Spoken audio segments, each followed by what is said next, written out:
If you are looking for a gluten-free almond cookie recipe, this is the video for you. With just 4 ingredients, you can make these delicious Swedish almond cookies in just minutes.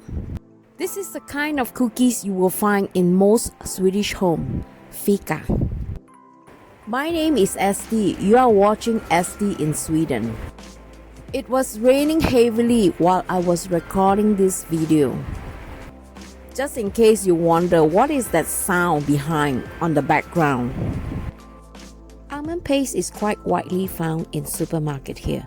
Maybe for some country you might need to go to a special bakery shop to find this. Basically it is just made of almond and sugar. Some sweet they make this themselves. So what you need also lemon, eggs and dark chocolates. As you can see, there is no flour involved. It means it is gluten free. Let's start off by grating the almond paste. If you want to make this almond paste yourself, it is not that difficult. All you need to do is to boil the almond, those with the skin on. Boil them in hot water for about 10 to 15 minutes in medium heat. And you will realize that the skin will come out, and that is where you want to stop boiling it. You let this cool down in cold water, and later you will find it's easier to peel off the skin. And the next step is to put them in the grinder or a food processor, add sugar, and then you will grate them into a very fine paste like this. This almond paste is very commonly used in Swedish baking. Now, we also need some lemon zest. If you don't have lemon zest, orange zest works well too. And if you don't have orange zest, lime zest will work too. Make sure you grate the lemon only on the yellow surface, not on the white part, because if you do that, the pastry will become very bitter. Now, next we're going to lightly beat 4 eggs. And usually I would beat 5 eggs because these eggs are quite big, so 4 would be enough. Now, prepare the baking pan. This is a 15 by 40 centimeters pan. I suggest you use a slightly smaller one because it was a bit too big. Now, you want to add the almond paste gradually into the egg. You need a little bit of muscle work here because you want to make sure that you get a very smooth mixture to the end. You can also do this with a hand mixer if you are tired of whisking this. Make sure you whisk the mixture until it's fine. When it means fine means no lumps. As you can see here, I just discovered a piece of lumps.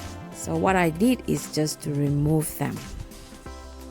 And if there are air bubbles trapped, just push the batter to the side and just give the pan a little tap. Did you realize that my baking pan was too long? So at the end I have to use another way by baking it directly under the grills. The easiest way to melt chocolate is to melt them in the microwave. All you need to do is chop up the chocolate, put them in an oven-proof bowl, run it for the first 30 seconds, take out the bowl and mix well, and put it back again for another 15 seconds. Depending on the type of chocolate, sometimes you might need to do another 1 or 2 times. I usually do this the same time when the cakes are ready, so it is much easier to spread the chocolates. Some people like to wait for the cake to cool down. For me, I think it is fine to spread the chocolate while the cakes are still warm. As you can see, the chocolate layers is not that thick. So if you prefer more chocolate, make sure you double up on the amount. You can let the chocolate settle down or harden a little bit before you cut them. In fact, I did make a mistake. I put them in the refrigerator and realized it was too hard to cut them. So now you see, try not to do like I did, because when you are cutting them, you start to realize the chocolate start to crack. To fix the mistake, I put the chocolate in the sun and let it melt a little bit, and later use my finger to repair those holes. This cookies is perfect if you want to freeze them. Just remember to take it out 30 minutes before you want to serve them, otherwise it will be really hard. And here you go, Swedish Mandel rutor almond square.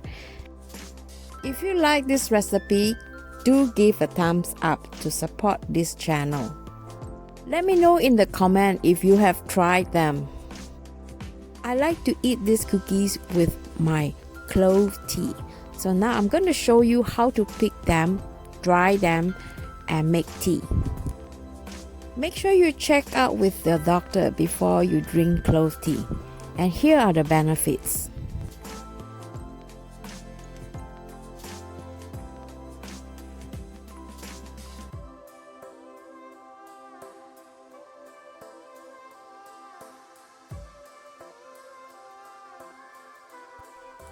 Red clove are found in the nature, and it is available from mid-June to end of June.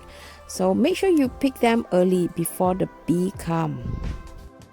They are not only full of nutrition, and they are so pretty to look at.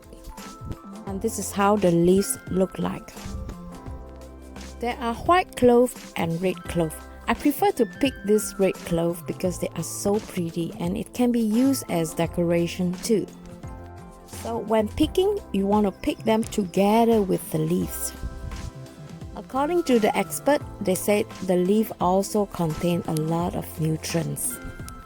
I would include a link to this tea if you are interested to order them online. You can dry them in oven or just air dry. These cloves are air dry. Right now, I'm going to just wash my bottles with some hot water before I use it for my infusion tea. And you probably wonder, what is infusion? Infusion is actually to soak this clove in the bottle for a longer period of time compared to tea. Sometimes you might want to soak them overnight or a day or two. I also like to wash the clove with some hot water before I use them. Now, place the washed clove to the bottom of the bottles. And now you want to add piping hot water.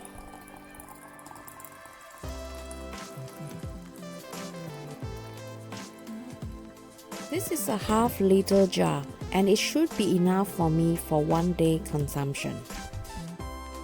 So I let this soak for at least 24 hours before I drink them. And usually I like to drink one time in the morning, one time after lunch, and one time before I go to bed. Put the lid on and let this bottle sit in a dark corner, preferably somewhere cool.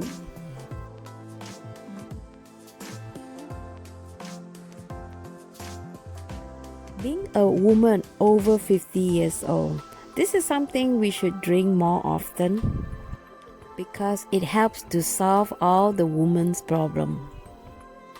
If you have any health issue, make sure you check with your doctor first before you drink anything from the nature. If you are interested in natural food and foraging, I have a whole playlist where you can watch. I'm going to include the link in the video description. Pampering yourself with a home spa can be a very good idea during the pandemic lockdown. And I understand that it can be quite risky or costly to go out on a spa. In this video, I'm going to show you step by step what you can do to create a home spa so you don't have to spend so much money. Taking care of yourself is self-love. It is also a healthy, relaxing way to take care of yourself and those that you love. And lastly, if you like this video, please give the thumbs up. I usually reply within 1 hour after the new video is released. Thank you so much for subscribing to my channel. I know many of you are facing a very rough time during this period, whether it is at your job or at home. I hope we could walk through this journey together. Please take care of yourself, and I hope to see you in my next video. Bye bye, my love.